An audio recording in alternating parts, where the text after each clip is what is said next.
केंद्र सरकार बजट सत्र में इस बार व्हाइट पेपर लाने जा रही है। अब व्हाइट पेपर क्या होता है, आइए आपको बताते हैं। व्हाइट पेपर एक सूचनात्मक रिपोर्ट होता है जिसमें सरकार की नीतियों, मुद्दों और उपलब्धियों पर प्रकाश डाली जाती है। दरअसल सरकारें इसे किसी मुद्दे पर चर्चा के लिए, कार्रवाई पर सुनवाई और सुझाव के लिए किसी विशेष मुद्दे पर लाती है। वित्त मंत्री निर्मला सीतारमण ने 1 फरवरी को सदन में व्हाइट पेपर लाने का आह्वान कर दिया था, जिसमें उन्होंने बताया कि 2014 में जब एनडीए की सरकार बनी थी तो भारत संकट में था। इसके बाद अर्थव्यवस्था को विकास पथ पर लाने के लिए उन वर्षों के संकट पर काबू पाया।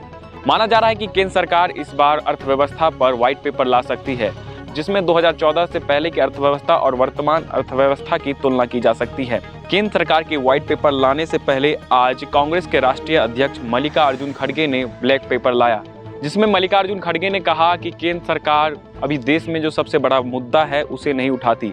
नेहरू जी के काल में HAL, HMT, BHEL ने कितने लोगों को नौकरियां दी। केंद्र सरकार नरेगा का पैसा रिलीज नहीं कर रही है और गैर शासित भाजपा प्रदेशों के साथ भेदभाव किया जाता है। मल्लिकार्जुन खड़गे ने कहा कि मोदी जी कहते हैं अभी इतने पैसे जमा हो रहे हैं, पहले क्यों नहीं होते थे। ऐसा कहकर वह अप्रत्यक्ष रूप से हमें प्रेशराइज कर रही हैं। दरअसल वो पैसे का इस्तेमाल चुनाव में कर रही है और डेमोक्रेसी को खत्म करना चाहती है। गोवा, मणिपुर, मध्य प्रदेश में हमारी सरकारें कैसे गिर गईं। पिछले 10 सालों में विपक्ष के 411 विधायकों को उन्होंने अपनी तरफ कर लिया। अगर वो डराकर हमें कमजोर करना चाहते हैं तो ना तो कांग्रेस और ना ही मैं इससे प्रभावित होऊंगा।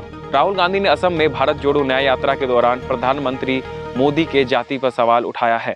उन्होंने कहा कि प्रधानमंत्री मोदी का जन्म ओबीसी जाति में नहीं हुआ था, उनका जन्म गुजरात के तेली समुदाय में हुआ था, जिसे भाजपा सरकार ने 2000 में ओबीसी टैग दे दिया। वे कभी जातिगत जनगणना नहीं होने देंगे क्योंकि उनका जन्म ओबीसी समुदाय में नहीं हुआ है, उनका जन्म समान समुदाय में हुआ है। और अब देखना होगा कि इससे 2024 के चुनाव में क्या फर्क पड़ता है। कैमरामैन राजेश के साथ रंजन भगत।